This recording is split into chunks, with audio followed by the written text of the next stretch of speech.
আসসালামু আলাইকুম। আমি মাহফুজ এমআর বিজ্ঞান মেলা থেকে। অনেকেই বলে থাকেন যে ইংরেজি ভাষাটাই সহজ বাংলার চেয়ে। তো আমার কাছে মনে হয়েছে যে রবীন্দ্রনাথর বাংলা ভাষা নিয়ে বা বাংলা ব্যাকরণ নিয়ে তেমনটা গবেষণা হয়নি যতটা গবেষণা হয়েছে ইংরেজি ভাষা বা ইংরেজি ব্যাকরণ নিয়ে। বোধহয় ইংরেজরাও এতটা গবেষণা করেনি বাঙালি বা অন্য ভাষার মানুষরা ইংরেজি নিয়ে যতটা গবেষণা করছে। হয়তো ইন্টারন্যাশনাল ভাষা হিসেবে একটা কদর রয়েছে এই কারণেই, কিন্তু নিজের ভাষাকে নিয়ে বোধহয় এতটা গবেষণা হয়নি। এই কারণে আমাদের কাছে বাংলা ভাষাটাও কঠিন মনে হয় যখন ব্যাকরণ পড়তে থাকি। কদিন থেকে আমি একটু শারীরিকভাবে অসুস্থ, ডাক্তারের নির্দেশনা মতে ফুল বেড রেস্টে আছি। তো কত আর শরীর বসে থাকা যায়, চিন্তা করলাম একটু কমন মিস্টেকস ইন ইংলিশের কয়েকটা রুলস পড়ি।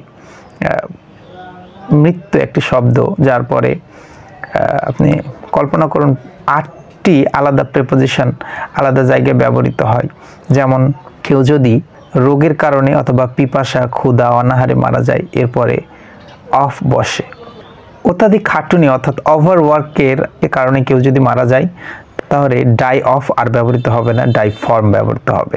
সহিংসতা বা ভায়োলেন্স, সোয়ার্ডের মাধ্যমে অর্থাৎ তরবারির মাধ্যমে কেউ যদি মারা যায়, অথবা পেস্টিলেন্স বা মহামারীর মাধ্যমে যদি কেউ মারা যায়, তাহলে আর ডাই অফ বা ডাই ফর্ম বসবে না, এক্ষেত্রে ডাই বাই বসবে।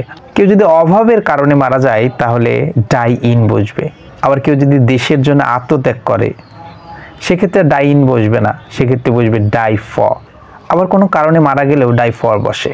কোনো কারণে মারা গেলে ডাই ফর বসে। অবহেলার কারণে, তো অবহেলা তো একটা কারণ, অবহেলার কারণে মারা গেলে ডাই থট বসে।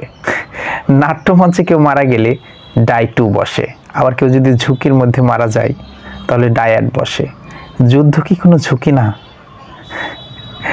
আমি অবাক হলাম, এই ভাষা কি সহজ আসলেই? এই ব্যাকরণ কি আসলেই সহজ?